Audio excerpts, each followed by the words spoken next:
नमस्कार। सुन लो यूपीएससी के सभी साथियों का स्वागत है। आज की तारीख है 24 जुलाई 2025 2025 और आज हम बात करने वाले हैं कुछ बहुत ही अहम डेवलपमेंट्स की। नमस्कार। हाँ, आज का दिन वाकई काफी एक्शन पैक्ड रहा है, खास तौर पर अंतर्राष्ट्रीय और राष्ट्रीय स्तर पर। बिल्कुल। देखिए, सिविल सेवा परीक्षा की तैयारी का रास्ता ये तो हम सब जानते हैं। समर्पण, अनुशासन और इंटेलेक्चुअल रिगर मतलब बौद्धिक कठोरता का है। सही कहा। और आज जो घटनाएं हुई हैं, वो सिर्फ खबरें नहीं हैं, ये उस भारत की तस्वीर है जिसे बनाने में भविष्य के सिविल सेवकों का बड़ा योगदान होगा। जैसे कि ये ऐतिहासिक भारत यूके व्यापार समझौता, इंडिया यूके ट्रेड एग्रीमेंट, जो आज लंदन में साइन हुआ है। हाँ, और साथ ही गगनयान मिशन ने भी एक महत्वपूर्ण पड़ाव पार किया है। ये दिखाता है कि भारत कैसे आगे बढ़ रहा है। तो आज का ये विश्लेषण, ये चर्चा न सिर्फ आपको परीक्षा के लिए तैयार करेगी, बल्कि देश की प्रगति, चैलेंजेस और दिशा को समझने की एक दृष्टि, एक पर्सपेक्टिव भी देगी। पूरी एकाग्रता से जुड़िएगा। बिल्कुल। तो चलिए शुरू करते हैं। तो आज हम किन-किन विषयों पर विस्तार से बात करेंगे, एक छोटा सा ओवरव्यू दे देते हैं। हाँ, जरूर। हम शुरुआत करेंगे भारत यूके एफटीए से, फिर डीपीडीपी एक्ट यानी digital personal data protection act पर चर्चा करेंगे। उसके बाद राष्ट्रीय हरित hydrogen mission, national green hydrogen mission NGHM की समीक्षा करेंगे और फिर गगनयान मिशन की तकनीकी और रणनीतिक अहमियत को समझेंगे। फिर हम इन घटनाओं को जीएस पेपर 1 यानी समाज और भूगोल से जोड़कर देखेंगे। फिर जीएस पेपर 4 नैतिकता या एथिक्स के नजरिए से विश्लेषण करेंगे। और हाँ, प्रीलिम्स के लिए जरूरी फैक्ट्स, मेंस के लिए एक प्रैक्टिस क्वेश्चन, एक क्विज और आखिर में रिवीजन फ्लैश कार्ड्स और निष्कर्ष भी होगा।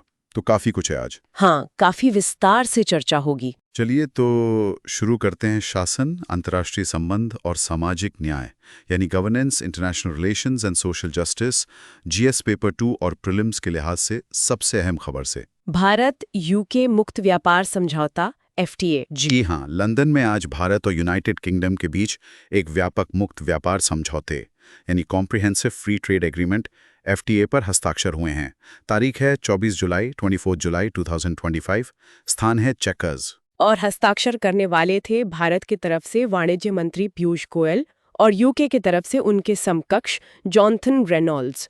प्रधानमंत्री मोदी और यूके के प्रधानमंत्री कियर स्टारमर भी मौजूद थे। तो ये समझौता इतना ऐतिहासिक क्यों है? दोनों देशों के लिए इसका क्या मतलब है? देखिए, दोनों के लिए ये बहुत महत्वपूर्ण है। यूके के लिए ब्रेक्जिट के बाद ये उनका सबसे बड़ा ट्रेड डील है। ये उनके इंडो पैसिफिक टिल्ट यानी इंडो पैसिफिक की तरफ झुकाव की पॉलिसी को भी दिखाता है। और भारत के लिए? भारत के लिए ये अब तक का सबसे व्यापक, सबसे एम्बिशियस ट्रेड एग्रीमेंट है। और ये EU जैसे दूसरे बड़े ग्रुप्स के साथ जो हमारी बातचीत चल रही है, उसके लिए एक तरह से खाका, एक टेम्पलेट भी तैयार कर सकता है।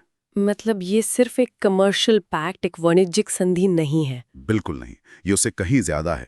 ये असल में UK Bharat vision 2035, UK India vision 2035 का आधार है।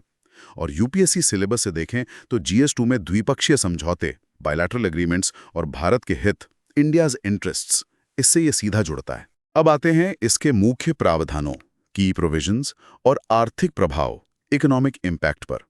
लक्ष्य तो बहुत बड़ा रखा गया है। द्विपक्षीय व्यापार, बायलैटरल ट्रेड, जो 2023-24 2023-24 में करीब $21 बिलियन था, उसे 2030 तक $120 बिलियन तक ले जाना है। मतलब 2 गुना से भी ज्यादा। हाँ, लक्ष्य बहुत एम्बिशियस है। इसे हासिल करने के लिए कई कदम उठाए गए हैं। जैसे वस्तुओं में व्यापार, ट्रेड इन गुड्स की बात करें तो भारत यूके से आने वाले लगभग 90% प्रोडक्ट्स पर टैरिफ यानी आयात शुल्क या तो कम करेगा या बिल्कुल हटा देगा। 90%? ये तो काफी ज्यादा है। हाँ, इससे यूके प्रोडक्ट्स पर जो औसत लेवी, एवरेज लेवी अभी करीब 15% है, 15%, वो घटकर सिर्फ 3% रह जाएगी। तो मतलब क्या स्कॉच विस्की और जिन सस्ती हो जाएगी? ये सवाल तो कई लोगों के मन में होगा। हाँ, ये एक पॉपुलर सवाल है, बिल्कुल। स्कॉच विस्की पर जो अभी 150% टैरिफ है, वो तुरंत घटकर 75% हो जाएगा और फिर अगले 10 सालों में धीरे धीरे 40% तक आ जाएगा। अच्छा, और कारों का क्या? यूके कारें? यूके कारों पर ड्यूटी जो अभी 100% से भी ज्यादा है वो घटाकर 10% की जाएगी, लेकिन इसमें कोटा सिस्टम होगा। मतलब एक सीमा तक ही इस कम ड्यूटी का फायदा मिलेगा। और कौन कौन सी चीजें सस्ती हो सकती हैं? और भी हैं, जैसे साल्मन मछली, मेमने का मांस, चिकित्सा उपकरण, चॉकलेट्स, बिस्किट्स, कॉस्मेटिक्स, इन सब पर भी टैरिफ कम होगा। ये तो हुई यूके से आने वाले सामान की बात। भारत को क्या फायदा होगा? हमारे निर्यात का क्या? ये बहुत अहम सवाल है। दूसरी तरफ यूके ने भारत से आने वाले 99% उत्पादों के लिए शुल्क मुक्त प्रवेश, ड्यूटी फ्री एंट्री दे दी है। 99%। वाओ, 99%? ये तो जबरदस्त है।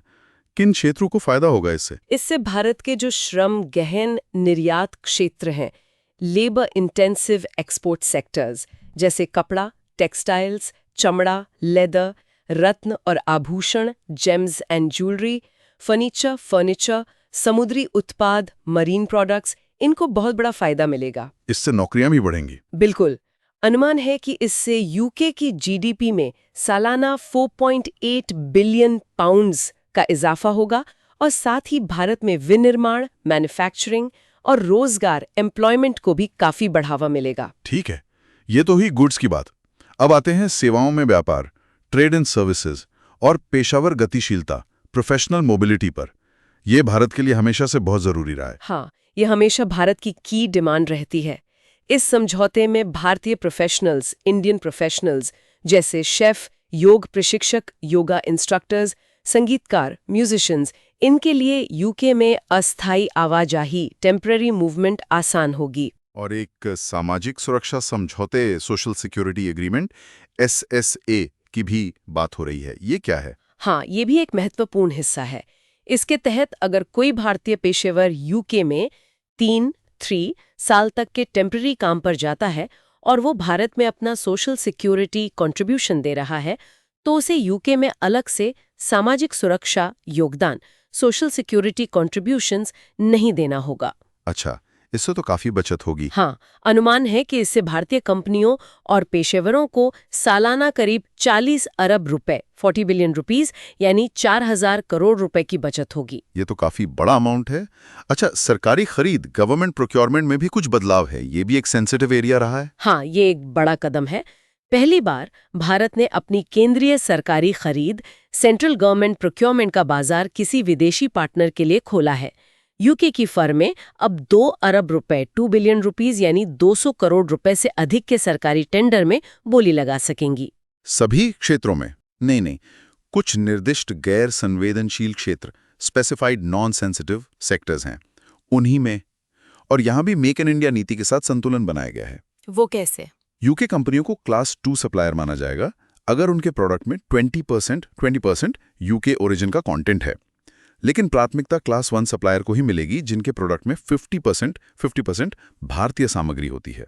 तो एक बैलेंस साधने की कोशिश की गई है। समझ गया।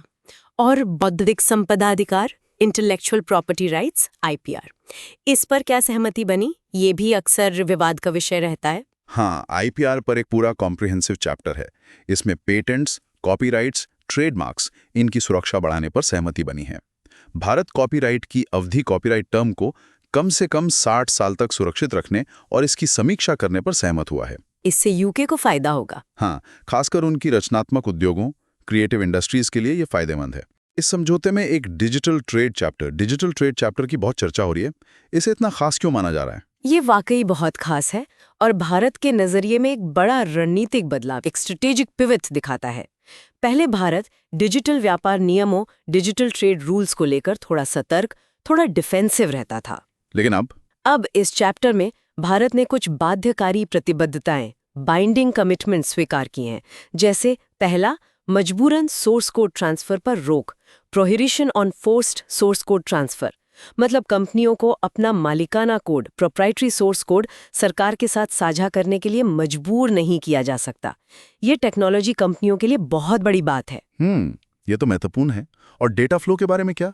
Data localisation. दूसरा पॉइंट ये है सीमा पार डेटा प्रवाह और डेटा स्थानीकरण, cross border data flows and data localisation.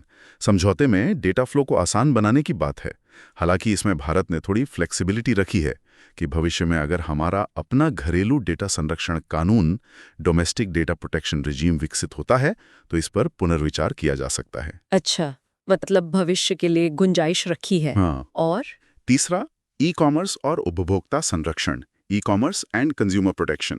इसमें इलेक्ट्रॉनिक अनुबंधों, इलेक्ट्रॉनिक कॉन्ट्रैक्ट्स को कानूनी मान्यता देना, छोटे और मध्यम उद्यमों एसएमईज के लिए व्यापार आसान बनाना, ऑनलाइन उपभोक्ता संरक्षण, ऑनलाइन कंज्यूमर प्रोटेक्शन को मजबूत करना और स्पैम जैसी चीजों से निपटना शामिल है। तो ये सब सिर्फ व्यापार की बातें नहीं है, इसका कोई भू राजनीतिक जियोपॉलिटिकल मतलब भी है? बिल्कुल है। ये कदम भारत को पश्चिमी देशों के जो डिजिटल शासन के मानदंड हैं, डिजिटल गवर्नेंस नॉर्म्स, उनके करीब लाता है। खासकर चीन से जुड़ी चिंताओं के बीच ये और भी महत्वपूर्ण हो जाता है। कैसे? ये दिखाता है कि भारत वैश्विक प्रौद्योगिकी आपूर्ति श्रृंखलाओं, ग्लोबल टेक्नोलॉजी सप्लाई चेन्स में एक भरोसेमंद, एक रिलायबल पार्टनर है। ये उच्च मूल्य वाले विदेशी निवेश, हाई वैल्यू फॉरेन इन्वेस्टमेंट को आकर्षित करने में मदद कर सकता है। और ये लोकतांत्रिक देशों के साथ भारत के इंटीग्रेशन को और गहरा करने का एक संकेत भी है। लेकिन क्या समझौते में सब कुछ सुलझ गया है या कुछ मुश्किल मुद्दे, क्रिटिकल इश्यूज या स्टिकिंग पॉइंट्स भी हैं? हाँ, बिल्कुल है। हर बड़े समझौते में कुछ जटिल पहलू होते ही हैं। यहाँ कुछ खास बातें ध्यान देने वाली हैं। पहला है उत्पत्ति के नियम, रूल्स ऑफ ओरिजिन, ROO।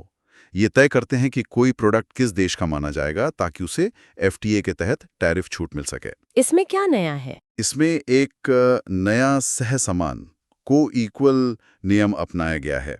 ये भारत के लिए पहला है। इसका मतलब है कि प्रोड्यूसर FTA लाभ का दावा करने के लिए कई मानदंडों में से किसी एक को चुन सकता है। जैसे या तो प्रोडक्ट पूरी तरह उसी देश में बना हो, होली ऑब्टेन्ड, या उसमें एक निश्चित value addition, value add threshold हुआ हो, या फिर टैरिफ क्लासिफिकेशन में बदलाव, टैरिफ ट्रांसफॉर्मेशन हुआ हो। इससे फायदा क्या है? इससे लचीलापन, फ्लेक्सिबिलिटी बढ़ती है। लेकिन एक खतरा भी है। खतरा? कैसा खतरा?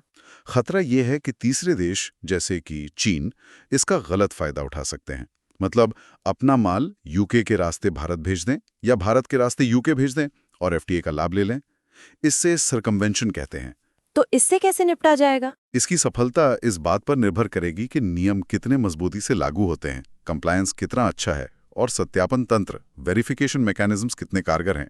इसमें एक और नई चीज है, स्वप्रमाणन, सेल्फ सर्टिफिकेशन के आधार पर उत्पत्ति प्रमाण पत्रों, सर्टिफिकेट्स ऑफ ओरिजिन का डिजिटल आदान प्रदान, ये भी मॉनिटर करना होगा। ठीक है, ये तो हुआ ROO। और क्या अनसुलझा है? दूसरा बड़ा मुद्दा है द्विपक्षीय निवेश संधि, बिलैटरल इन्वेस्टमेंट ट्रीटी, BIT। निवेश संरक्षण, इन्वेस्टमेंट प्रोटेक्शन के नियम इस FTA पैकेज में शामिल नहीं है। इस पर अलग से बातचीत चल रही है और वो अभी तक फाइनल नहीं हुई है। ये एक महत्वपूर्ण कमी है क्योंकि निवेशक सुरक्षा चाहते हैं। ये तो जरूरी है। और कृषि, एग्रीकल्चर, ये तो हमेशा से भारत के लिए बहुत संवेदनशील रहा है। हाँ, कृषि पर बहुत सावधानी से संतुलन साधा गया है। भारतीय किसानों को फायदा ये है कि हल्दी, काली मिर्च, आम का गूदा, अचार, समुद्री भोजन जैसे कई उत्पादों के लिए यूके के प्रीमियम बाजार तक शुल्क मुक्त पहुंच मिलेगी। इससे कृषि निर्यात, एग्रीकल्चरल एक्सपोर्ट्स बढ़ने की उम्मीद है। और भारतीय किसानों के हितों की रक्षा कैसे हुई? जो संवेदनशील उत्पाद हैं, सेंसिटिव प्रोडक्ट्स जैसे डेयरी, सेब, ओट्स, खाद्य तेल, एडिबल ऑयल्स, इन पर भारत ने कोई रियायत नहीं दी है। तो यहाँ घरेलू किसानों के हितों का ध्यान रखा गया है। तो कुल मिलाकर इस समझौते का रणनीतिक और भू राजनीतिक विश्लेषण, स्ट्रेटेजिक एंड जियोपॉलिटिकल एनालिसिस क्या कहता है? देखिए, यूके के लिए ये एक बड़ी जीत है। पोस्ट ब्रेक्जिट विदेश नीति की सफलता है और उनके इंडो पैसिफिक झुकाव, इंडो पैसिफिक टिल्ट का एक ठोस सबूत है। और भारत के लिए? भारत के लिए ये अपनी व्यापारिक साझेदारी में विविधता लाने, डाइवर्सिफिकेशन करने की रणनीति का हिस्सा है। साथ ही UN सुरक्षा परिषद, UN सिक्योरिटी काउंसिल के एक स्थायी सदस्य P5 मेंबर के साथ संबंधों को और मजबूत करना है। और जैसा मैंने पहले कहा, ये EU के साथ चल रही बातचीत के लिए भी एक टेम्पलेट बन सकता है।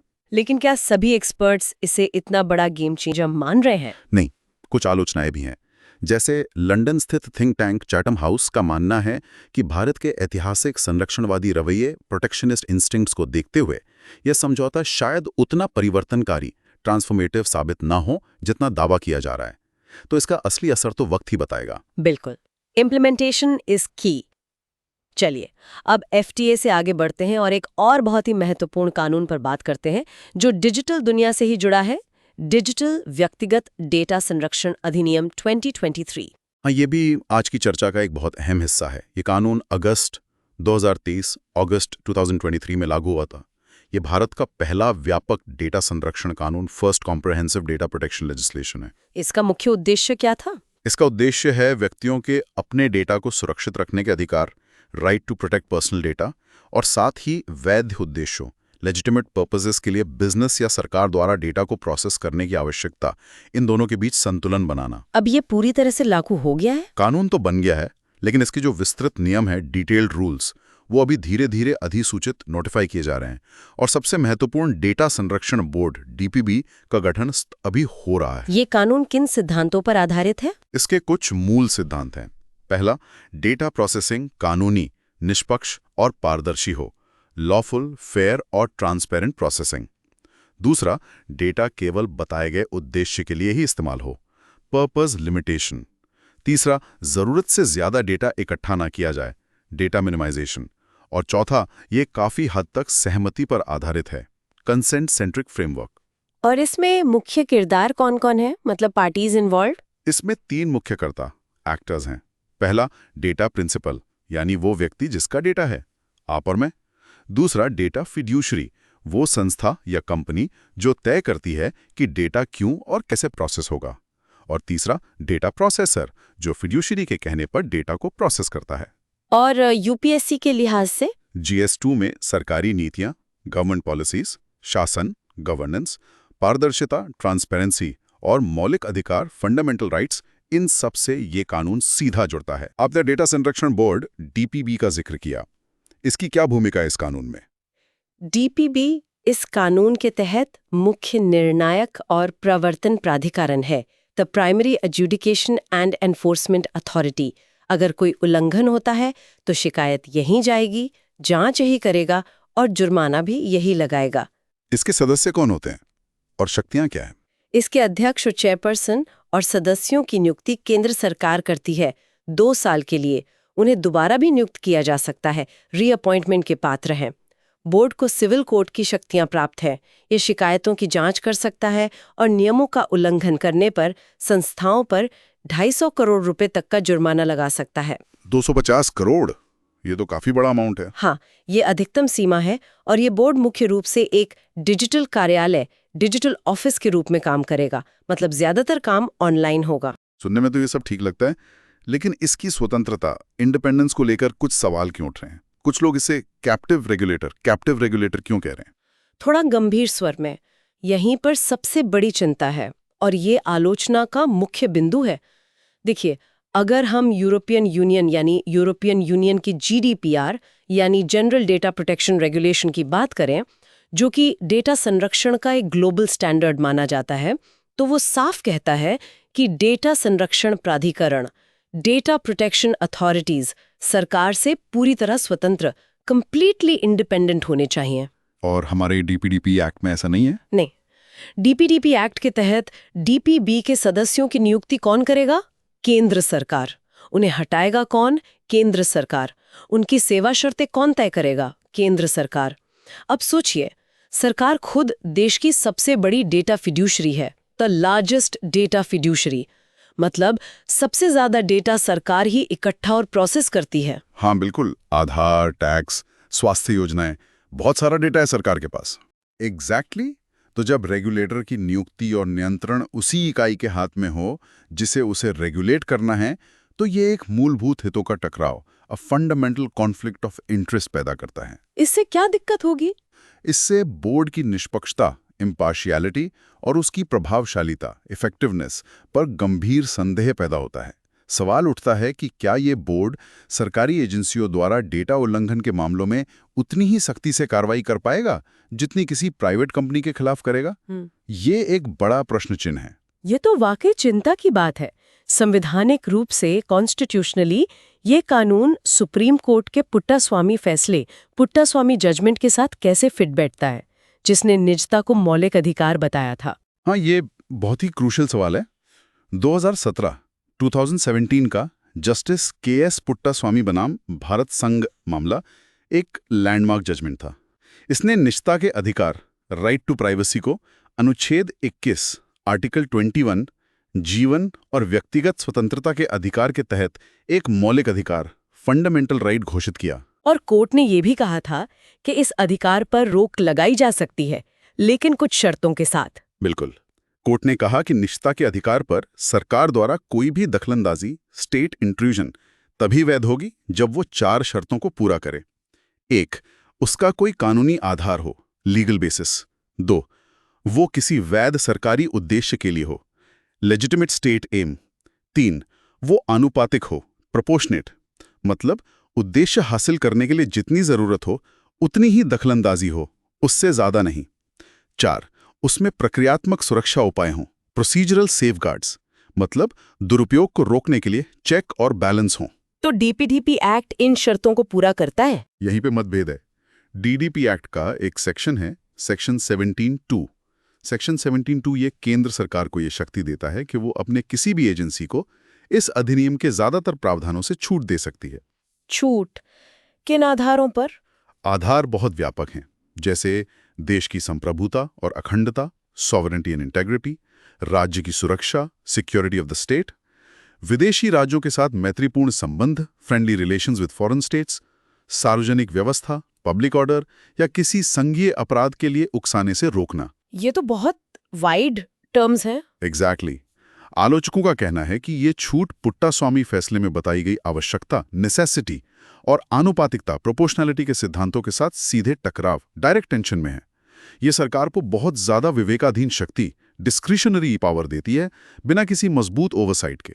इसका मतलब ये हुआ कि सरकार चाहे तो अपनी एजेंसियों को डेटा प्रोटेक्शन नियमों से लगभग पूरी तरह बाहर रख सकती है। सैद्धांतिक रूप से हाँ, कानून ये शक्ति देता है। और इससे ये चिंता बढ़ती है कि कहीं ये राज्य को नागरिकों पर निगरानी रखने, सर्वेलेंस करने का एक आसान कानूनी रास्ता तो नहीं दे देगा। एक निगरानी राज्य, सर्वेलेंस स्टेट बनने की आशंका जताई जा रही है। ये वाकई गंभीर चिंता है। अच्छा, इस कानून का पारदर्शिता, ट्रांसपेरेंसी और हमारे right to information act, RTI act पर क्या असर हुआ है? इस पर भी काफी बहस हुई थी। हाँ, ये एक और विवादास्पद पहलू है। डीपीडीपी एक्ट के सेक्शन 44(3) सेक्शन 44(3) ने आरटीआई एक्ट 2005 के सेक्शन 81(j) सेक्शन 81(j) में एक महत्वपूर्ण संशोधन, अमेंडमेंट किया है। सेक्शन 81(j) क्या कहता था पहले? पहले सेक्शन 81(j) कहता था कि ऐसी व्यक्तिगत जानकारी, पर्सनल इंफॉर्मेशन, जिसका किसी सार्वजनिक गतिविधि या हित से कोई संबंध नहीं है या जिससे किसी व्यक्ति की निजता का अनावश्यक उल्लंघन होता हो, उसे डिस्क्लोज करने की जरूरत नहीं है। लेकिन इसमें एक शर्त थी, अगर पब्लिक इंफॉर्मेशन ऑफिसर या अपीलीय अथॉरिटी को लगता है कि जानकारी देना व्यापक जनहित, लार्जर पब्लिक इंटरेस्ट में है, तो वो जानकारी दी जा सकती थी। इसे पब्लिक इंटरेस्ट ओवरराइड कहते थे। और अब डीपीडीपी एक्ट ने क्या बदल दिया? डीपीडीपी एक्ट ने इस पब्लिक इंटरेस्ट ओवरराइड वाले हिस्से को सेक्शन 81(j) से हटा दिया है। हटा दिया है। तो इसका मतलब क्या हुआ? इसका मतलब ये हुआ कि अब किसी भी जानकारी को अगर व्यक्तिगत जानकारी मान लिया जाता है तो उसे आरटीआई के तहत देने से मना किया जा सकता है, भले ही उसे जाहिर करना जनहित में क्यों ना हो। व्यक्तिगत जानकारी की परिभाषा भी बहुत स्पष्ट नहीं है। चिंता व्यक्त करते हुए, अरे तो इससे तो सरकारी अधिकारियों की संपत्ति, एसेट्स, उनकी योग्यताएं, क्वालिफिकेशंस या मान लीजिए भ्रष्टाचार, करप्शन से जुड़ी कोई जानकारी अगर उसे व्यक्तिगत कह दिया गया तो वो मिलना मुश्किल हो जाएगा। हाँ, इसकी पूरी संभावना है और यही सबसे बड़ी चिंता है। इसे पारदर्शिता, ट्रांसपेरेंसी और सरकार की जवाबदेही, अकाउंटेबिलिटी के लिए एक बड़ा झटका, अ मेजर ब्लो माना जा रहा है। ये नागरिकों के जानने के अधिकार, पब्लिक्स राइट टू नो को काफी हद तक कमजोर कर सकता है। ये तो आरटीआई की आत्मा पर ही चोट जैसा लगता है। अच्छा, अब अगर हम डीपीडीपी एक्ट की तुलना ईयू के जीडीपीआर से करें तो मुख्य अंतर क्या है? ये तुलना जरूरी है। कुछ मुख्य अंतर है। पहला, दायरा, स्कोप। डीपीडीपी एक्ट मुख्य रूप से डिजिटल व्यक्तिगत डेटा पर लागू होता है। जो डेटा पहले से ही सार्वजनिक रूप से उपलब्ध है वो इसके दायरे से बाहर है। जीडीपीआर ज्यादा व्यापक है, ये सभी व्यक्तिगत डेटा पर लागू होता है, चाहे वो डिजिटल हो या गैर डिजिटल, और इसमें सार्वजनिक रूप से उपलब्ध डेटा भी शामिल हो सकता है। और डेटा के प्रकार को लेके दूसरा, डेटा वर्गीकरण, डेटा कैटेगराइजेशन। डीपीडीपी एक्ट में संवेदनशील व्यक्तिगत डेटा, सेंसिटिव पर्सनल डेटा जैसे स्वास्थ्य, बायोमेट्रिक, वित्तीय जानकारी की कोई अलग से परिभाषित श्रेणी नहीं है।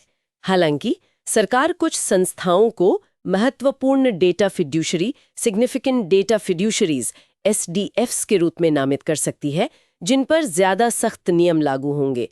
जीडीपीआर में विशेष श्रेणियां, स्पेशल कैटेगरीज जैसे नस्ल, जातीयता, राजनीतिक राय, स्वास्थ्य, यौन रुझान आदि स्पष्ट रूप से परिभाषित हैं और उनके लिए ज्यादा कड़े नियम हैं। डेटा प्रोसेस करने के आधार में क्या अंतर है? तीसरा, कानूनी आधार, लीगल बेसिस। डीपीडीपी एक्ट मुख्य रूप से सहमति आधारित, कंसेंट बेस्ड है। हालांकि कुछ वैध यूजेस, लेजिटिमेट यूजेस के लिए सहमति की जरूरत नहीं होगी, जैसे सरकारी सब्सिडी देना, कानूनी दायित्व निभाना। कानूनी जीडीपीआर में डेटा प्रोसेसिंग के 6 स्पष्ट कानूनी आधार दिए गए हैं, जिनमें सहमति एक है, लेकिन उसके अलावा अनुबंध की जरूरत, कंट्रैक्चुअल नेसेसिटी, कानूनी दायित्व, लीगल ऑब्लिगेशन, महत्वपूर्ण हित, वाइटल इंटरेस्ट्स, सार्वजनिक कार्य, पब्लिक टास्क और वैध हित, लेजिटिमेट इंटरेस्ट्स भी शामिल हैं। जीडीपीआर ज्यादा न्यूआंस्ड है इस मामले में। नागरिकों के अधिकारों में क्या फर्क है? चौथा, डेटा विषय अधिकार, data subject rights. DPDP act में व्यक्तियों को अपनी जानकारी तक पहुंचने, एक्सेस, उसे सही करने, करेक्ट और मिटाने, इरेज का अधिकार दिया गया है।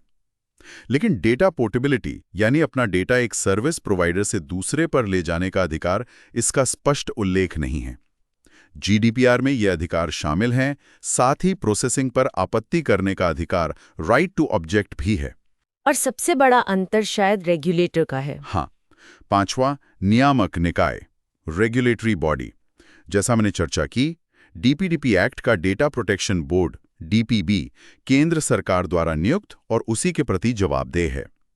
जीडीपीआर में हर सदस्य देश के लिए एक स्वतंत्र data protection authority, independent DPA होना अनिवार्य है, जो सरकार से पूरी तरह स्वतंत्र हो। और जुर्माने में? छठा, जुर्माना, पेनल्टीज। डीपीडीपी एक्ट में अधिकतम जुर्माना 250 करोड़ रुपए हैं, अप्रॉक्स $30 मिलियन।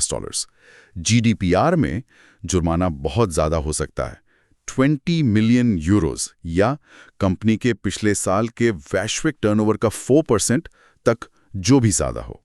तो निष्कर्ष क्या निकलता है इस तुलना से? निष्कर्ष ये है कि भारतीय दृष्टिकोण ज्यादा सरकार केंद्रित, गवर्नमेंट सेंट्रिक लगता है, जिसमें सरकार को ज्यादा छूट और नियंत्रण दिया गया है, जबकि जीडीपीआर ज्यादा अधिकार आधारित, राइट्स बेस्ड है, जो व्यक्ति के अधिकारों और नियामक की स्वतंत्रता पर ज्यादा जोर देता है।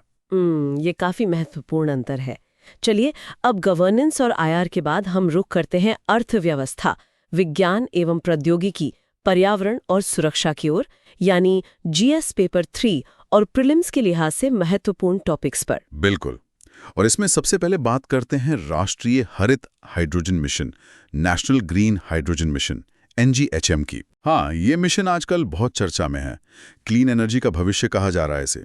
ये कब लॉन्च हुआ था और इसका बजट कितना है? ये मिशन जनवरी 2023 में लॉन्च किया गया था और इसके लिए सरकार ने 19,744 करोड़ रुपीस का शुरुआती परिव्यय, इनिशियल आउटले रखा है। 19,744 करोड़, काफी बड़ा अमाउंट है। इसका लक्ष्य क्या है?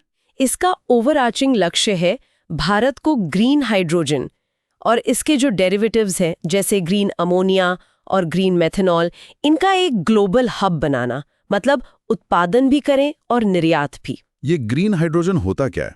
थोड़ा सरल भाषा में समझाएंगे। आया जाता है जिसे ग्रे हाइड्रोजन कहते हैं और इसमें कार्बन उत्सर्जन होता है। ग्रीन हाइड्रोजन बनाने के लिए हम पानी H2O लेते हैं और उसे बिजली का इस्तेमाल करके हाइड्रोजन H2 और ऑक्सीजन O2 में तोड़ देते हैं। इस प्रक्रिया को इलेक्ट्रोलिसिस कहते हैं। और इसे ग्रीन क्यों कहते हैं? इसे ग्रीन इसलिए कहते हैं क्योंकि इलेक्ट्रोलिसिस के लिए जो बिजली इस्तेमाल होती है वो नवीकरणीय ऊर्जा स्रोतों, रिन्यूएबल एनर्जी सोर्सेज से आती है, जैसे सौर ऊर्जा, सोलर या पवन ऊर्जा, विंड। तो इस पूरी प्रक्रिया में कोई कार्बन उत्सर्जन नहीं होता। ये एकदम क्लीन फ्यूल है। समझ लिया। तो इस मिशन के 2030 तक के कॉन्क्रीट लक्ष्य क्या हैं? नवीकरणीय ऊर्जा क्षमता स्थापित करना, देश में 8 लाख करोड़ रुपए से अधिक का कुल निवेश आकर्षित करना और 6 लाख से ज्यादा नौकरियां पैदा करना। और आर्थिक और पर्यावरणीय फायदे। उम्मीद है कि इससे जीवाश्म ईंधन के आयात फॉसिल फ्यूल इंपोर्ट्स में सालाना 1 लाख करोड़ रुपए से ज्यादा की कमी आएगी और साथ ही ग्रीन हाउस गैस GHG उत्सर्जन में सालाना लगभग 50 MMT की कमी होगी। ये तो वाकई बड़े लक्ष्य हैं। इसके फायदे क्या हैं? क्यों कर रही है सरकार इतना बड़ा निवेश? फायदे कई हैं। सबसे बड़ा है ऊर्जा सुरक्षा, एनर्जी सिक्योरिटी। भारत आज भी अपनी ऊर्जा जरूरतों का 40% से ज्यादा आयात करता है, खासकर कच्चा तेल। ग्रीन हाइड्रोजन इस आयात निर्भरता को कम करने में मदद कर सकता है। और पर्यावरण के लिहाज से? पर्यावरण के लिहाज से यह बहुत महत्वपूर्ण है। ये उन उद्योगों को डीकार्बोनाइज करने में मदद करेगा जहां कार्बन उत्सर्जन कम करना बहुत मुश्किल है, जिन्हें कठिन से कम हार्ड टू अबेट सेक्टर्स कहते हैं, जैसे उर्वरक, रिफाइनिंग, स्टील, सीमेंट और लंबी दूरी का परिवहन। Long haul transport. और क्या फायदे हैं? इसके अलावा ये भारत में एक पूरी नई इंडस्ट्री बनाएगा। इससे निर्यात की संभावनाएं, एक्सपोर्ट पोटेंशियल भी पैदा होंगी और भारत वैश्विक स्वच्छ ऊर्जा, ग्लोबल क्लीन एनर्जी के क्षेत्र में एक लीडर के तौर पर उभर सकता है। सरकार इसे बढ़ावा देने के लिए क्या कर रही है? कोई खास योजना या इंसेंटिव है? हाँ, सरकार ने कई कदम उठाए हैं। मिशन का सबसे बड़ा कंपोनेंट है साइट कार्यक्रम। साइट यानी strategic interventions for green hydrogen transition programme. इसका कुल बजट ही 17,490 करोड़ रुपए हैं। 17,490 करोड़। इसमें क्या होगा? इसके 2 मुख्य घटक कंपोनेंट्स हैं। पहला घटक कंपोनेंट 1, इलेक्ट्रोलाइजर विनिर्माण के लिए। इलेक्ट्रोलाइजर वो मशीन है जो पानी को हाइड्रोजन और ऑक्सीजन में तोड़ती है। इसके घरेलू उत्पादन को बढ़ावा देने के लिए 4,440 करोड़ रुपए रखे गए हैं। दूसरा घटक कंपोनेंट 2, ग्रीन हाइड्रोजन उत्पादन के लिए। इसमें 13,050 करोड़ रुपए का प्रावधान है। इसके तहत ग्रीन हाइड्रोजन बनाने वाली कंपनियों को सीधे वित्तीय सहायता, डायरेक्ट फाइनेंशियल सपोर्ट दी जाएगी, ताकि उत्पादन की लागत कम हो सके। अच्छा, मतलब सरकार प्रोडक्शन कॉस्ट को कम करने में मदद कर रही है। और क्या नीतियां हैं? और भी कई नीतियां हैं, जैसे 2030 से पहले शुरू होने वाली ग्रीन हाइड्रोजन या ग्रीन अमोनिया यूनिट्स के लिए 25 साल तक अंतर्राज्यीय पारेषण शुल्क, इंटरस्टेट ट्रांसमिशन सिस्टम चार्जेस माफ कर दिए गए हैं। मतलब एक राज्य में बनी रिन्यूएबल बिजली को दूसरे राज्य में बिना ट्रांसमिशन चार्ज दिए ले जाकर हाइड्रोजन बनाया जा सकता है। ये तो बड़ा इंसेंटिव है। हाँ, इसके अलावा इन प्रोजेक्ट्स को पर्यावरण मंजूरी, एनवायरमेंटल क्लियरेंस से भी छूट दी गई है। एक सिंगल विंडो क्लियरेंस सिस्टम बनाने की बात है और देश में ग्रीन हाइड्रोजन हब्स भी विकसित किए जाएंगे। सुनने में तो ये सब बहुत अच्छा लग रहा है। प्लान तो बड़ा सॉलिड है, लेकिन चुनौतियां क्या हैं? चैलेंजेस? इतना आसान तो नहीं होगा ये सब करना। बिल्कुल सही कहा आपने। चुनौतियां बहुत बड़ी हैं, कई हैं। सबसे पहली और सबसे बड़ी चुनौती है उच्च उत्पादन लागत, हाई प्रोडक्शन कॉस्ट। कितना महंगा है अभी? अभी ग्रीन हाइड्रोजन बनाने की लागत करीब $3.8 यानी 3.8 से $5.8 यानी $5.8 प्रति किलोग्राम आती है, जबकि जो ग्रे हाइड्रोजन आज इस्तेमाल होता है वो काफ़ी सस्ता है, शायद $1.5 से $2 प्रति किलो। मिशन का लक्ष्य है कि 2030 तक ग्रीन हाइड्रोजन की लागत को घटाकर $1 प्रति किलो तक लाया जाए। $1 प्रति किलो? ये कैसे होगा? इसके लिए बहुत बड़े पैमाने पर उत्पादन, इकोनॉमीज ऑफ स्केल चाहिए, इलेक्ट्रोलाइजर की कीमत कम होनी चाहिए और रिन्यूएबल बिजली की कीमत भी बहुत कम होनी चाहिए। तकनीकी प्रगति, टेक्नोलॉजिकल एडवांसमेंट्स की भी जरूरत होगी। ये सबसे बड़ा हर्डल है। और क्या चुनौतियां हैं?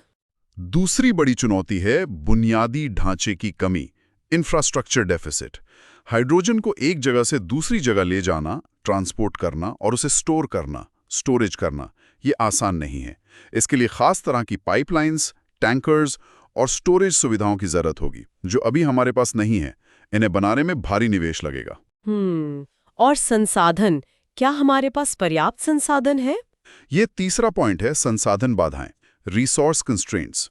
मिशन के लिए 125 गीगावाट अतिरिक्त रिन्यूएबल एनर्जी क्षमता चाहिए। इसके लिए बहुत ज्यादा जमीन की जरूरत होगी। भारत जैसे देश में भूमि अधिग्रहण, लैंड एक्विजिशन हमेशा एक बड़ा मुद्दा रहा है। और पानी, इलेक्ट्रोलिसिस में तो पानी लगता है। हाँ, ये भी एक बड़ी चिंता है। 1 किलोग्राम हाइड्रोजन बनाने के लिए करीब 9 से 10 लीटर डीमिनरलाइज्ड पानी की जरूरत होती है। भारत के कई इलाके पहले से ही पानी के संकट, वाटर स्ट्रेस से जूझ रहे हैं। तो इतने बड़े पैमाने पर पानी कहाँ से आएगा, ये एक बड़ा सवाल है। टेक्नोलॉजी का क्या हम आत्मनिर्भर हैं? नहीं, यही चौथी चुनौती है, तकनीकी और आपूर्ति श्रृंखला निर्भरता। इलेक्ट्रोलाइजर अभी भी काफी महंगे हैं और भारत इनके महत्वपूर्ण घटकों, की कंपोनेंट्स और कच्चे माल, रॉ मटेरियल्स के लिए काफी हद तक आयात पर निर्भर है। जैसे प्लैटिनम, इरिडियम, निकल, ये सब इलेक्ट्रोलाइजर में लगते हैं और भारत में कम पाए जाते हैं। तो सप्लाई चेन की वल्नरेबिलिटी है। तो क्या ये मिशन भारत की शासन चुनौतियों, गवर्नेंस चैलेंजेस का भी एक उदाहरण है? हाँ, बिल्कुल है। ये मिशन केंद्र सरकार की एक महत्वाकांक्षी पहल है, लेकिन इसकी सफलता जमीन पर कई ऐसे मुद्दों पर निर्भर करती है जो राज्य सरकारों, स्टेट गवर्नमेंट्स के दायरे में आते हैं। जैसे भूमि, लैंड, पानी, वाटर, बिजली की लागत, कॉस्ट ऑफ पावर, स्थानीय स्तर पर क्लियरेंस। तो इसके लिए क्या चाहिए? इसके लिए केंद्र और राज्यों के बीच बहुत मजबूत समन्वय, स्ट्रॉन्ग सेंटर स्टेट कोऑर्डिनेशन की जरूरत होगी। एक होल ऑफ गवर्नमेंट अप्रोच अपनाना होगा और जो संघीय मुद्दे, फेडरल इश्यूज हैं, उन्हें सुलझाना होगा। ये सिर्फ टेक्नोलॉजी या फाइनेंस का मामला नहीं है, ये गवर्नेंस का भी एक बड़ा टेस्ट केस है। बिल्कुल, बहुत सारी परतें हैं इसमें। चलिए अब ऊर्जा के भविष्य से आगे बढ़कर आसमान की ऊंचाइयों की बात करते हैं। भारत का अपना मानव अंतरिक्ष उड़ान कार्यक्रम, human space flight programme, Gaganyaan mission. हाँ, ये तो हर भारतीय के लिए गर्व का विषय है, उत्साह से। और इसमें एक बड़ी खबर आई है। सरकार ने संसद को बताया है कि गगनयान मिशन के लिए जो ह्यूमन रेटेड लॉन्च व्हीकल है, human rated launch vehicle HLVM-3, उसका विकास और जो महत्वपूर्ण जमीनी परीक्षण थे, ग्राउंड टेस्टिंग, वो सफलतापूर्वक पूरे हो गए हैं। ये वाकई एक बहुत बड़ी उपलब्धि है ISRO के लिए और पूरे देश के लिए। HLVM-3 का तैयार होना मिशन की दिशा में एक बहुत बड़ा कदम है। ये गगनयान मिशन GS3 सिलेबस से कैसे जुड़ता है? GS3 में विज्ञान और प्रौद्योगिकी, साइंस एंड टेक्नोलॉजी, भारतीयों की उपलब्धियां, achievements of Indians in S&T, स्वदेशी तकनीक का विकास, इंडिजिनाइजेशन ऑफ टेक्नोलॉजी और अंतरिक्ष जागरूकता, awareness in the field of space, इन सभी टॉपिक्स से गगनयान मिशन सीधा जुड़ता है। एक बार फिर से याद दिलाएं, इस मिशन का मुख्य लक्ष्य क्या है? मिशन का लक्ष्य है 3 भारतीय अंतरिक्ष यात्रियों के एक दल, अ क्रू ऑफ 3 एस्ट्रोनॉट्स, को पृथ्वी की निचली कक्षा यानी लो अर्थ ऑर्बिट, LEO में, जो करीब 400 किलोमीटर 400 किलोमीटर की ऊंचाई पर है, वहां 3 डेज के लिए भेजना और फिर उन्हें सुरक्षित रूप से पृथ्वी पर वापस लाना। पहले तो ये मिशन जल्दी होने वाला था, इसमें देरी क्यों हुई? हाँ, इसमें कोविड-19 महामारी के कारण और कुछ तकनीकी जटिलताओं, टेक्निकल कॉम्प्लेक्सिटीज के कारण देरी हुई है। ये बहुत ही कॉम्प्लेक्स मिशन है, इसमें सुरक्षा सबसे पहले आती है। तो अब नई टाइमलाइन क्या है? कब उम्मीद करें हम पहली उड़ान की? ताज़ा जानकारी के अनुसार पहली बिना चालक दल वाली कक्षीय उड़ान, अनक्रूड ऑर्बिटल मिशन, जिसे Z1 कहा जा रहा है, वो 2025 की अंतिम तिमाही, लास्ट क्वार्टर में हो सकती है। और मानवयुक्त उड़ान? उसके पहले 2026 में 2 और बिना चालक दल वाली उड़ानें होंगी। इनमें से एक में व्योमित्रा नाम का एक ह्यूमनॉइड रोबोट भी भेजा जाएगा, जो इंसान की तरह बर्ताव करेगा और डेटा भेजेगा।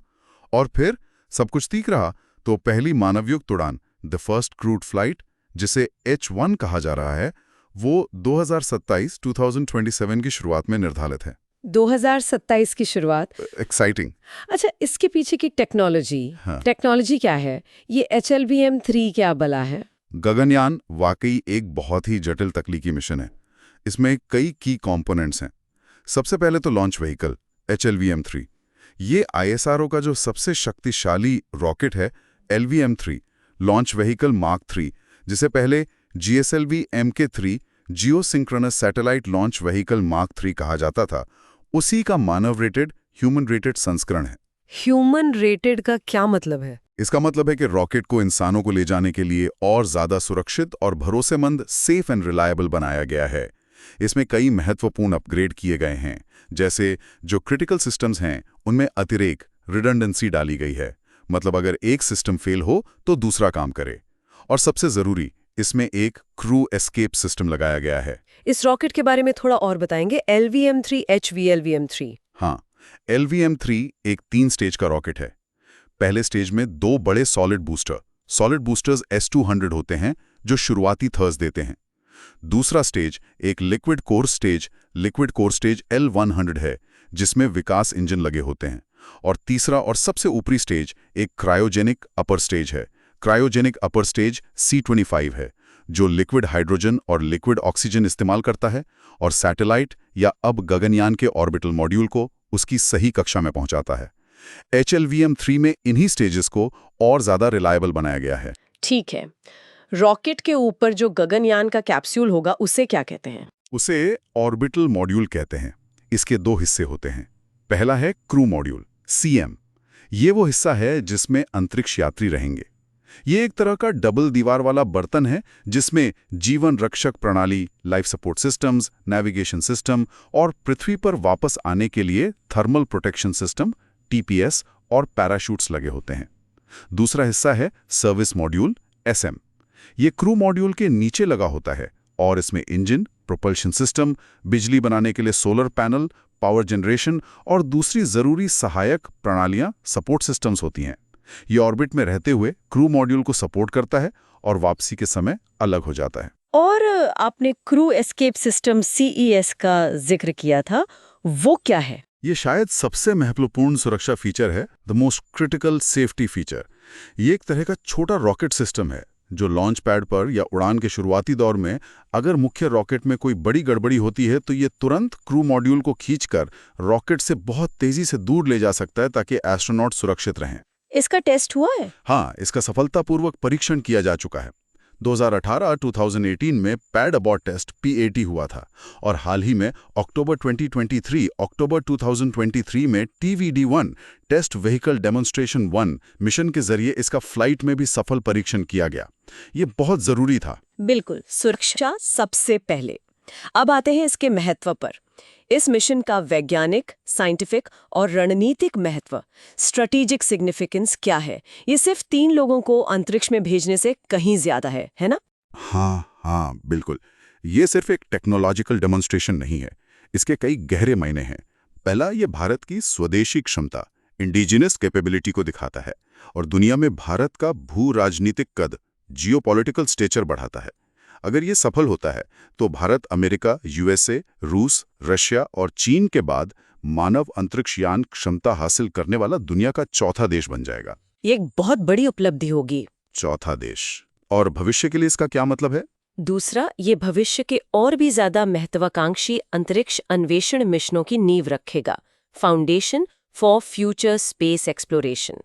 भारत का लक्ष्य है 2035 तक अपना अंतरिक्ष स्टेशन, भारतीय अंतरिक्ष स्टेशन, भारतीय अंतरिक्ष स्टेशन BAS बनाना और 2040 तक चंद्रमा पर भारतीय अंतरिक्ष यात्री उतारना। गगनयान इन सब की दिशा में पहला कदम है।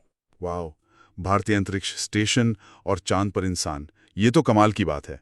और वैज्ञानिक दृष्टि से क्या फायदे होंगे? तीसरा, ये माइक्रोग्रेविटी अनुसंधान, प्लेटफॉर्म फॉर माइक्रोग्रेविटी रिसर्च के लिए एक मंच प्रदान करेगा। पृथ्वी की कक्षा में गुरुत्वाकर्षण बहुत कम होता है, जिसे माइक्रोग्रेविटी कहते हैं। इस माहौल में कई ऐसे वैज्ञानिक प्रयोग किए जा सकते हैं जो पृथ्वी पर संभव नहीं हैं, खासकर चिकित्सा, मेडिसिन, पदार्थ विज्ञान, मटेरियल साइंस और जीव विज्ञान, बायोलॉजी के क्षेत्र में। ISRO ने कुछ प्रयोग सोचे हैं? हाँ, ISRO पहले से ही कुछ प्रयोगों की योजना बना रहा है, जैसे माइक्रोग्रेविटी में साइनोबैक्टीरिया उगाना जो ऑक्सीजन पैदा कर सकते हैं और भविष्य के स्पेस मिशन में लाइफ सपोर्ट सिस्टम का हिस्सा बन सकते हैं। अंतरिक्ष यात्रियों में मांसपेशियों की हानि, मसल लॉस का अध्ययन करना और यहाँ तक कि मूंग दाल उगाने का प्रयोग भी। मूंग दाल अंतरिक्ष में? हाँ, ये देखने के लिए कि माइक्रोग्रेविटी में पौधे कैसे उगते हैं। ये भविष्य के लंबे स्पेस मिशन के लिए खाना उगाने की दिशा में एक कदम हो सकता है। और अर्थव्यवस्था पर इसका क्या असर होगा? चौथा, आर्थिक और तकनीकी spin off, economic and technological spin offs. इस मिशन में सिर्फ ISRO ही नहीं बल्कि 500 से ज्यादा निजी कंपनियां, प्राइवेट कंपनीज भी शामिल हैं, छोटी बड़ी सब। इससे देश का अपना अंतरिक्ष तकनीक ecosystem domestic space tech industrial ecosystem मजबूत हो रहा है। और जो टेक्नोलॉजी विकसित हो रही है, क्या उसका कहीं और भी इस्तेमाल हो सकता है? बिल्कुल।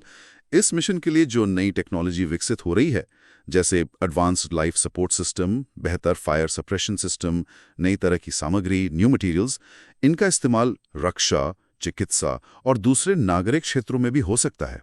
इसे टेक्नोलॉजिकल स्पिन ऑफ कहते हैं। और पांचवा महत्व? पांचवा और शायद सबसे अहम, प्रेरणा, इंस्पायरिंग ए जनरेशन। गगनयान जैसे मिशन राष्ट्रीय गौरव का स्रोत होते हैं। ये देश के युवाओं को, खासकर बच्चों को, विज्ञान, प्रौद्योगिकी, इंजीनियरिंग और गणित यानी स्टेम में करियर बनाने के लिए प्रेरित करते हैं। ये समाज में एक वैज्ञानिक सोच, साइंटिफिक टेम्पर को बढ़ावा देते हैं। तो क्या हम ये कह सकते हैं कि गगनयान एक नए तरह के राष्ट्रीय वैज्ञानिक औद्योगिक परिसर, नेशनल साइंटिफिक इंडस्ट्रियल कॉम्प्लेक्स का उत्प्रेरक, कैटलिस्ट बन रहा है? हाँ, ये कहना गलत नहीं होगा। ये आईएसआरओ के काम करने के तरीके में भी एक बड़ा बदलाव, एक पैराडाइम शिफ्ट ला रहा है। आईएसआरओ अब सिर्फ रॉकेट और सैटेलाइट बनाने वाली एजेंसी नहीं रह गई है।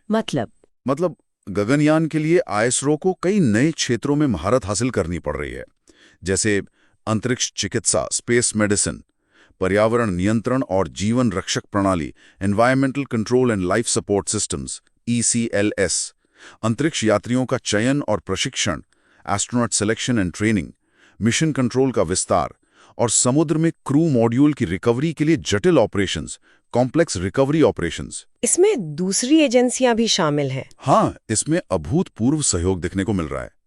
भारतीय वायुसेना एस्ट्रोनॉट ट्रेनिंग में मदद कर रही है। भारतीय नौसेना और तटरक्षक बल रिकवरी ऑपरेशंस में शामिल होंगे। DRDO लाइफ सपोर्ट सिस्टम्स में मदद कर रहा है। ICMR मेडिकल पहलुओं पर काम कर रहा है।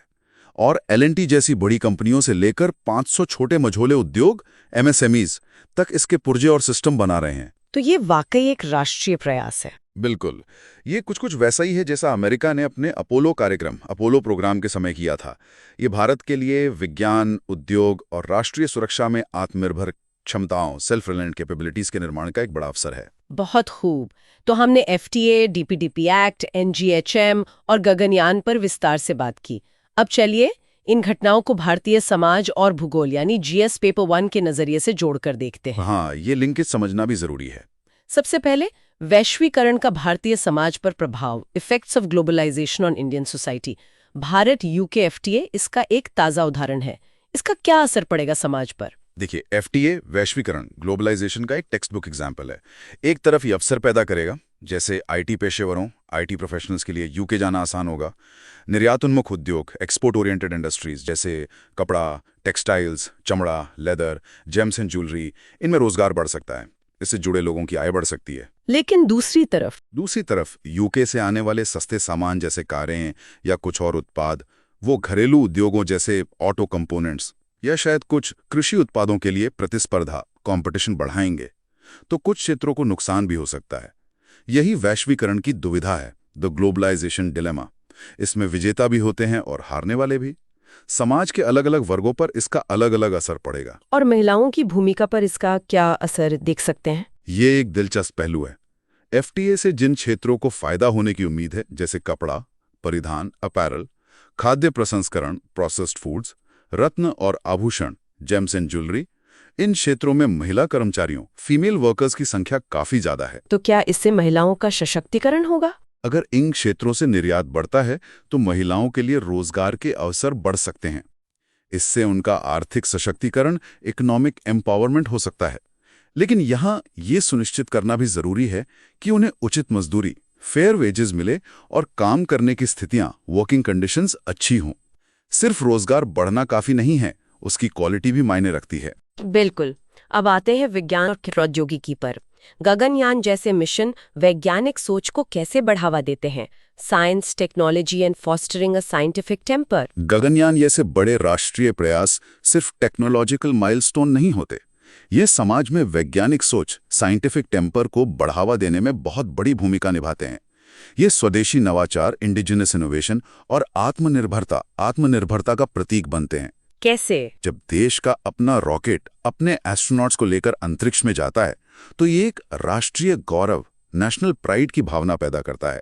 ये युवाओं को, बच्चों को प्रेरित करता है कि वो भी वैज्ञानिक बने, इंजीनियर बने। ये समाज में तर्क, जिज्ञासा और विज्ञान के प्रति सम्मान की भावना को मजबूत करता है। ये एक वैज्ञानिक जांच, साइंटिफिक इंक्वायरी की संस्कृति बनाने में मदद करता है, जो किसी भी प्रगतिशील समाज के लिए बहुत जरूरी है। सही कहा। चलिए अब इन मुद्दों के नैतिक आयामों, एथिकल डायमेंशंस पर विचार करते हैं, जो जीएस पेपर 4 के लिए महत्वपूर्ण है। हाँ, एथिक्स का एंगल भी देखना जरूरी है। सबसे पहले शासन में सत्यनिष्ठा और पारदर्शिता, property in governance and transparency, FTA वार्ता जैसी प्रक्रियाओं में ये कैसे प्रासंगिक है? एफटीए की जो बातचीत होती है वो बहुत जटिल होती है। इसमें देश के जो वार्ताकार होते हैं, नेगोशिएटर्स, जो सिविल सेवक, सिविल सर्वेंट्स और नेता होते हैं, उन्हें राष्ट्रीय हित, नेशनल इंटरेस्ट को सबसे ऊपर रखना होता है। साथ ही उन्हें देश के भीतर अलग अलग समूहों जैसे उद्योग, किसान, उपभोक्ता, इनके हितों के बीच संतुलन भी साधना पड़ता है। ये उनकी सत्यनिष्ठा, प्रोबिटी और निष्पक्षता, इम्पार्शियलिटी की परीक्षा होती है। और क्या इस एफटीए में पारदर्शिता या भ्रष्टाचार से जुड़ा कोई पहलू है? हाँ, इस एफटीए में एक भ्रष्टाचार विरोधी अध्याय, एंटी करप्शन चैप्टर भी शामिल किया गया है। ये दिखाता है कि दोनों देश व्यापारिक संबंधों में नैतिक शासन, एथिकल गवर्नेंस के प्रति प्रतिबद्ध हैं। ये एक अच्छा संकेत है। अब आते हैं डेटा शासन में नैतिक चिंताओं, एथिकल कंसर्न्स इन डेटा गवर्नेंस पर, डीपीडीपी एक्ट के संदर्भ में। हाँ, डीपीडीपी एक्ट एक क्लासिक नैतिक दुविधा, एथिकल डिलेमा प्रस्तुत करता है। एक तरफ है व्यक्ति का निजता का अधिकार, राइट टू प्राइवेसी, और दूसरी तरफ है राष्ट्रीय सुरक्षा, नेशनल सिक्योरिटी और सुशासन, गुड गवर्नेंस की जरूरत है। पुट्टास्वामी फैसले ने तो निजता को मौलिक अधिकार बताया था। बिल्कुल, लेकिन डीपीडीपी एक्ट सरकार को बहुत व्यापक छूट, वाइड एग्जेम्पशंस देता है, जैसा हमने डिस्कस किया। अब यहाँ नैतिक सवाल उठता है। अगर हम उपयोगितावादी दृष्टिकोण, यूटिलिटेरियन पर्सपेक्टिव से देखें, तो राज्य ये तर्क दे सकता है कि ज्यादा लोगों की भलाई, राष्ट्रीय सुरक्षा के लिए कुछ लोगों की गोपनीयता का उल्लंघन करना उचित है। लेकिन इसमें खतरा क्या है? खतरा यह है कि बिना स्पष्ट सुरक्षा उपायों, क्लियर सेफगार्ड्स, बिना आनुपातिकता की जांच, प्रोपोर्शनैलिटी चेक्स और बिना एक स्वतंत्र निरीक्षण निकाय, इंडिपेंडेंट ओवरसाइट बॉडी के इन छूटों का दुरुपयोग, मिसयूज होने की संभावना बहुत बढ़ जाती है। क्या राष्ट्रीय हित, नेशनल इंटरेस्ट का दावा हमेशा नैतिक रूप से उचित होता है, या इसे सत्ता द्वारा अपने नियंत्रण को बढ़ाने के लिए इस्तेमाल किया जा सकता है?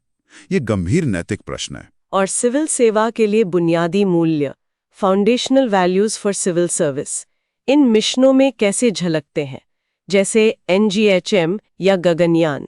एनजीएम और गगनयान जैसे बड़े, जटिल और महत्वाकांक्षी मिशनों को सफलतापूर्वक लागू करने के लिए सिविल सेवकों में कुछ बुनियादी मूल्यों, फाउंडेशनल वैल्यूज का होना बहुत जरूरी है। जैसे लोक सेवा के प्रति समर्पण, डेडिकेशन टू पब्लिक सर्विस, वस्तुनिष्ठता, ऑब्जेक्टिविटी, तथ्यों के आधार पर निर्णय लेना, निष्पक्षता, इम्पार्शियलिटी, बिना किसी पूर्वाग्रह के काम करना, सत्यनिष्ठा, इंटेग्रिटी, ईमानदारी और नैतिकता बनाए रखना, और दृढ़ विश्वास का साहस, करेज ऑफ कन्विक्शन, सही बात पर टिके रहने का साहस, भले ही दबाव क्यों ना हो। तो ये मिशन सिर्फ तकनीकी या आर्थिक परियोजनाएं नहीं है। नहीं, ये भारत की सिविल सेवाओं की नैतिक और प्रशासनिक क्षमता, एथिकल एंड एडमिनिस्ट्रेटिव कैपेसिटी की भी परीक्षा है।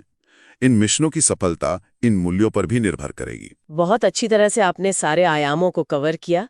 अब समय है प्रीलिम्स परीक्षा के नजरिए से कुछ महत्वपूर्ण तथ्यों को जल्दी से दोहराने का, एक तरह का फैक्चुअल कंपेंडियम। हाँ, ये क्विक रिवीजन के लिए अच्छा रहेगा। स्पष्ट और संक्षिप्त रूप से, भारत यूके एफटीए हस्ताक्षर कब हुए? 24 जुलाई 24 जुलाई 2025 लंदन में। द्विपक्षीय व्यापार लक्ष्य 2030 तक कितना? $120 बिलियन। स्कॉच विस्की पर टैरिफ 150% से घटकर कितना होगा? तुरंत 75% और 10 साल में 40%। यूके कारों पर टैरिफ 100% प्लस से घटकर कितना होगा? 10%, लेकिन कोटा के तहत।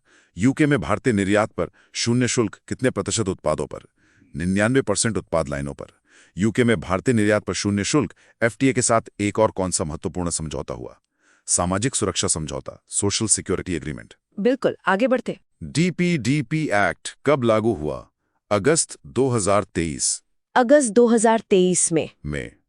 इसके तहत नियामक निकाय कौन सा है? डेटा संरक्षण board. Data protection board, DPB. अधिकतम जुर्माना कितना लगाया जा सकता है? 250 करोड़ रुपए। 250 करोड़ रुपीस। इसने आरटीआई एक्ट के किस प्रावधान को बदला? धारा 81J सेक्शन 81J से पब्लिक इंटरेस्ट ओवरराइड को हटा दिया। ठीक है। राष्ट्रीय हरित हाइड्रोजन मिशन NGHM कब लॉन्च हुआ? जनवरी 2023, जनवरी 2023 में। कुल परिव्यय कितना है? 19,744 करोड़ रुपए, 19,744 करोड़ रुपीस। 2030 तक मुख्य लक्ष्य क्या है? कम से कम 5 MMT उत्पादन और लगभग 125 GDV रिन्यूएबल एनर्जी क्षमता। इस मिशन की मुख्य योजना का नाम क्या है? साइट कार्यक्रम, strategic interventions for green hydrogen transition programme, जिसका बजट 17,490 करोड़ रुपए है। 17,490 करोड़ रुपए? एकदम सही। गगनयान मिशन के लिए लॉन्च व्हीकल का नाम क्या है? HLVM-3 human rated launch vehicle mark 3। Mission किस ऑर्बिट में जाएगा? 400 किलोमीटर 400 किलोमीटर्स की लो अर्थ ऑर्बिट LEO में। कितने अंतरिक्ष यात्री कितने दिन के लिए जाएंगे? 3 अंतरिक्ष यात्री 3 दिनों के लिए। मिशन में भेजी जाने वाले ह्यूमनॉइड रोबोट का नाम? व्योम मित्रा। व्योम मित्रा। पहली मानवायुक्त उड़ान का लक्ष्य कब है?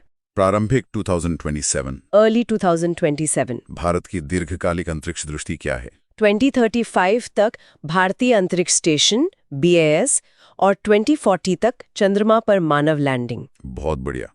ये सारे फैक्ट्स प्रीलिम्स के लिए बहुत उपयोगी है। बिल्कुल। अब बारी है मेंस उत्तर लेखन अभ्यास की। आज का प्रश्न DPDP एक्ट पर आधारित है। पूछिए। ये बहुत अच्छा और प्रासंगिक प्रश्न है। GS2 के लिए महत्वपूर्ण है। इसका उत्तर कैसे लिखा जा सकता है, इस पर बात करते हैं। हाँ, एक फ्रेमवर्क या रूपरेखा बताइए। जरूर। सबसे पहले परिचय। इसमें DPDP एक्ट के उद्देश्य, निजता को कानूनी जामा पहनाना और पुट्टास्वामी फैसले का संक्षिप्त उल्लेख करें। साथ ही प्रश्न के मूल द्वंद्व टेंशन को रेखांकित करें, यानी कानून का उद्देश्य बनाम उसकी कथित कमियां, छूट और बोर्ड की स्वतंत्रता। फिर बॉडी पैराग्राफ 1 पुट्टास्वामी फैसले के मुख्य सिद्धांतों को संक्षेप में बताएं। कानूनी आधार, वैध उद्देश्य, आनुपातिकता, नेसेसिटी एंड प्रोपोर्शनैलिटी टेस्ट और प्रक्रियात्मक सुरक्षा उपाय। ये आपके विश्लेषण का आधार बनेंगे। बॉडी पैराग्राफ 2 आनुपातिकता के सिद्धांत के साथ संघर्ष पर फोकस करें। यहाँ DPDP एक्ट के सेक्शन 17(2) सेक्शन 17(2) में दी गई व्यापक सरकारी छूट का विश्लेषण करें। तर्क दें कि ये छूट कितनी व्यापक है और इनमें पुट्टास्वामी द्वारा निर्धारित आवश्यकता और आनुपातिकता की जांच की कमी कैसे है। इससे निगरानी राज्य की चिंता कैसे बढ़ती है, इसका उल्लेख करें। बॉडी पैराग्राफ 3 प्रक्रियात्मक सुरक्षा उपायों की कमी पर ध्यान केंद्रित करें। यहाँ डेटा प्रोटेक्शन बोर्ड DPB की संरचना, नियुक्ति प्रक्रिया और केंद्र सरकार पर उसकी निर्भरता का विश्लेषण करें। तर्क दें कि एक स्वतंत्र नियामक की कमी कैसे पुट्टास्वामी द्वारा निर्धारित प्रक्रियात्मक सुरक्षा उपायों के पहलू से समझौता करती है। आप चाहें तो GDPR के स्वतंत्र DPA से संक्षिप्त तुलना भी कर सकते हैं। बॉडी पैराग्राफ 4 पारदर्शिता पर प्रभाव, RTI एक्ट से जोड़कर बताएं। DPDP एक्ट के सेक्शन 44(3) द्वारा RTI एक्ट के सेक्शन 81J में किए गए संशोधन का उल्लेख करें। बताएं कि पब्लिक इंटरेस्ट ओवरराइड को हटाने से कैसे पारदर्शिता और जवाबदेही कमजोर हो सकती है। अंत में निष्कर्ष। अपने विश्लेषण को सारांशित करें। स्वीकार करें कि DPDP एक्ट डेटा संरक्षण की दिशा में एक आवश्यक कदम है, लेकिन रेखांकित करें कि इसकी वर्तमान कमियां, विशेषकर व्यापक छूट और स्वतंत्र बोर्ड की कमी, इसे पुट्टास्वामी के संवैधानिक मानकों से कमजोर करती हैं। समाप्त करें। बहुत ही स्ट्रक्चर्ड अप्रोच है। इसे 250 शब्दों में एक संतुलित और क्रिटिकल आंसर लिखा जा सकता है। धन्यवाद। My pleasure. चलिए, अब वक्त है आज की चर्चा पर आधारित एक छोटी सी क्विज का। Daily current affairs quiz. देखते हैं आपने कितना ध्यान से सुना। मैं कुछ सवाल पूछूंगा, आप मन में जवाब सोचिएगा, फिर हम सही उत्तर पर चर्चा करेंगे। तैयार हैं? बिल्कुल। पहला प्रश्न। हाल ही में हस्ताक्षरित भारत UK FTA के संदर्भ में निम्नलिखित में से कौन सा कथन सही है? A, इस समझौते के तहत स्कॉच विस्की पर टैरिफ तुरंत शून्य कर दिया गया है। B, भारत ने पहली बार अपनी केंद्रीय सरकारी खरीद का बाजार UK कंपनियों के लिए पूरी तरह से खोल दिया है। सी समझौते में एक सामाजिक सुरक्षा समझौता SSA शामिल है जो यूके में अस्थायी भारतीय श्रमिकों को दोहरे सामाजिक सुरक्षा योगदान से बचाएगा। डी द्विपक्षीय निवेश संधि BIT इस FTA पैकेज का एक अभिन्न अंग है। सोचिए, सही उत्तर है सी। ए गलत है क्योंकि टैरिफ तुरंत 150% से 75% हुआ है, शून्य नहीं। बी गलत है क्योंकि बाजार खोला गया है लेकिन पूरी तरह से नहीं, और केवल 2 अरब रुपए से अधिक के टेंडर के लिए, वो भी गैर संवेदनशील क्षेत्रों में। और मेक इन इंडिया प्राथमिकता बनी रहेगी। डी गलत है क्योंकि BIT पर अलग से बातचीत चल रही है और वो इस पैकेज में शामिल नहीं है। इसलिए सी सही है, SSA इसका हिस्सा है। बिल्कुल सही। दूसरा प्रश्न, भारत के राष्ट्रीय हरित हाइड्रोजन मिशन NGHM का निम्नलिखित में से कौन सा लक्ष्य 2030 तक प्राप्त किया जाना निर्धारित नहीं है? ए, कम से कम 5 मिलियन मीट्रिक टन MMT प्रति वर्ष हरित हाइड्रोजन उत्पादन क्षमता। बी, लगभग 125 गीगावाट GW अतिरिक्त नवीकरणीय ऊर्जा क्षमता। सी, हरित हाइड्रोजन की उत्पादन लागत को $1 प्रति किलोग्राम तक लाना। डी, जीवाश्म ईंधन आयात में 1 लाख करोड़ रुपए से अधिक की कमी। ध्यान से देखिए, पूछा है कौन सा लक्ष्य नहीं है। सही उत्तर है सी। 1 रुपए प्रति किलोग्राम लागत का लक्ष्य तो है, लेकिन ये मिशन का एक एस्पिरेशन है, एक जरूरी इनेबलर है, न कि 2030 तक का घोषित आउटपुट लक्ष्य जैसे 5 MMT उत्पादन या 125 GW RE क्षमता। मिशन के दस्तावेजों में 5 MMT उत्पादन, 125 GW RE, 8 लाख करोड़ निवेश, 6 लाख नौकरियां, 1 लाख करोड़ आयात बचत और 50 MMT उत्सर्जन कमी को मुख्य लक्ष्यों में गिनाया गया है। लागत कम करना एक प्रक्रिया है, अंतिम लक्ष्य नहीं। Very good distinction.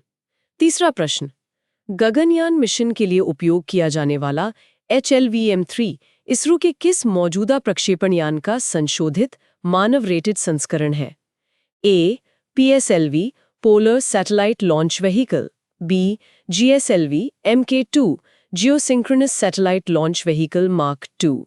सी, SSLV small satellite launch vehicle. D, LVM-3 launch vehicle mark 3। GSLV MK3, ये आसान होना चाहिए। सही उत्तर है डी, LVM-3, जिसे पहले GSLV MK3 कहा जाता था।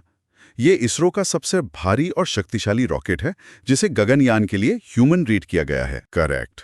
चौथा प्रश्न, DPDP एक्ट 2023 की आलोचना RTI एक्ट 2005 को कमजोर करने के लिए की जाती है, मुख्यतः क्योंकि ये ए, सभी सरकारी डेटा को RTI के दायरे से बाहर कर देता है।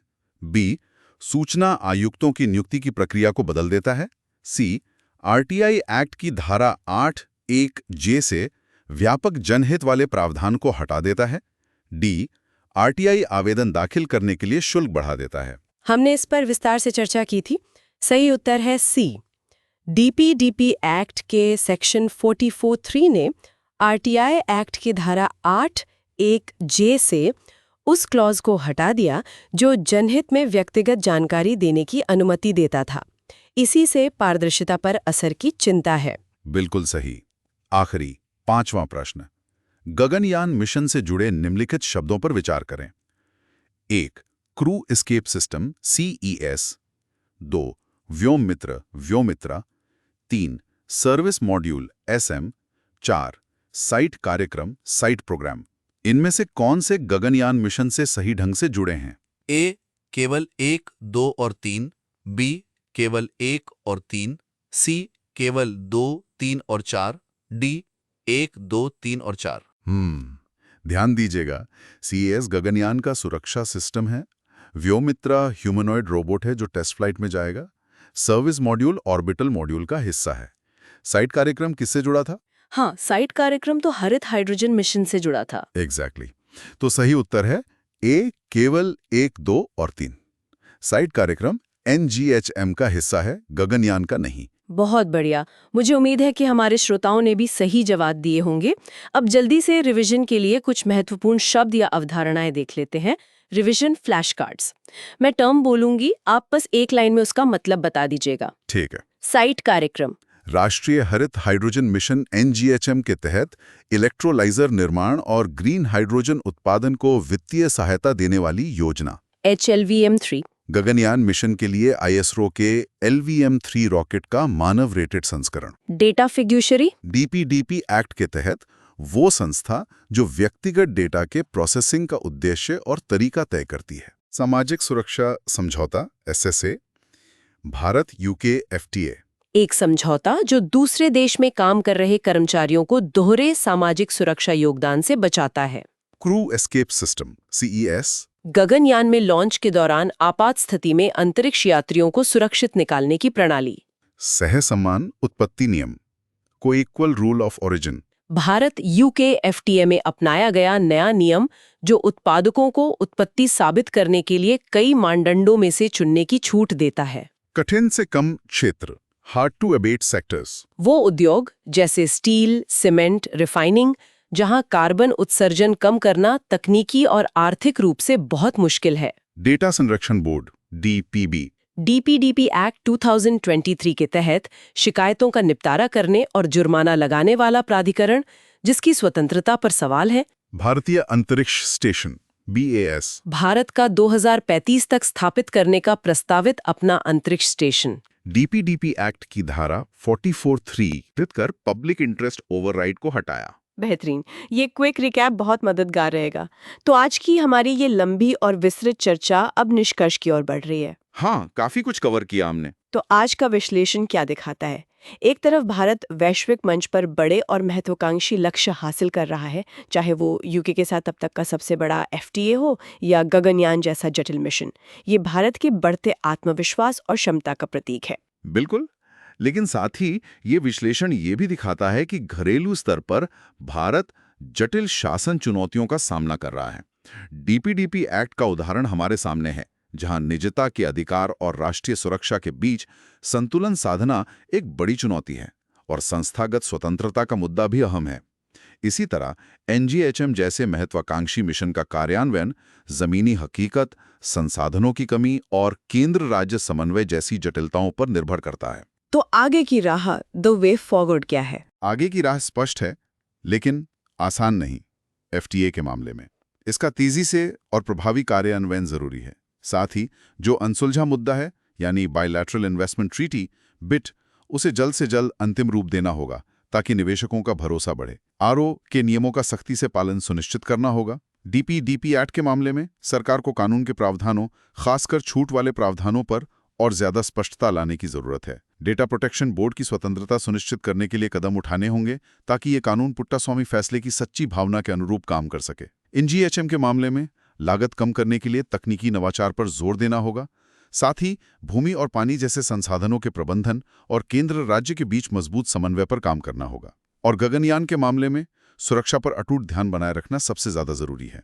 हर कदम बहुत सावधानी से उठाना होगा। अत्यधिक प्रेरक स्वर में तो दोस्तों, आज का ये गहन विश्लेषण न केवल आपकी UPSC तैयारी के लिए महत्वपूर्ण है, बल्कि ये आपको उस भारत को समझने में मदद करता है जिसका आप भविष्य में नेतृत्व करने का सपना देख रहे हैं। ये समझना कि कैसे नीतियां बनती हैं, कैसे अंतर्राष्ट्रीय संबंध काम करते हैं, कैसे विज्ञान और तकनीक देश को आगे ले जाते हैं, और इन सब में नैतिक मूल्य और शासन की चुनौतियां क्या हैं, यही तो सिविल सेवा की तैयारी का सार है। ज्ञान ही शक्ति है, नॉलेज इज पावर। सही कहा। इन मुद्दों की गहरी समझ आपको न सिर्फ परीक्षा में बल्कि एक प्रशासक के रूप में भी बेहतर निर्णय लेने में मदद करेगी। तो इस प्रस्तुति को, इस चर्चा को आप दोबारा सुनें, नोट्स बनाएं और इस पर सोचें। अगर आपको हमारा ये प्रयास मूल्यवान लगा तो कृपया सुन लो UPSC YouTube चैनल को लाइक करें, अपने दोस्तों के साथ शेयर करें, नीचे कमेंट करके अपने विचार बताएं और हाँ, सब्सक्राइब करना बिल्कुल न भूलें। आप सुपर थैंक्स के माध्यम से भी अपना समर्थन दिखा सकते हैं। आपका छोटा सा योगदान भी हमें इस चैनल को लंबे समय तक आप सबके लिए चलाते रहने में मदद करेगा। तो पढ़ते रहें, सीखते रहें और आगे बढ़ते रहें। अगले एपिसोड में फिर मिलेंगे कुछ नए समसामयिक मुद्दों के गहन विश्लेषण के साथ। तब तक के लिए जय हिंद। जय हिंद।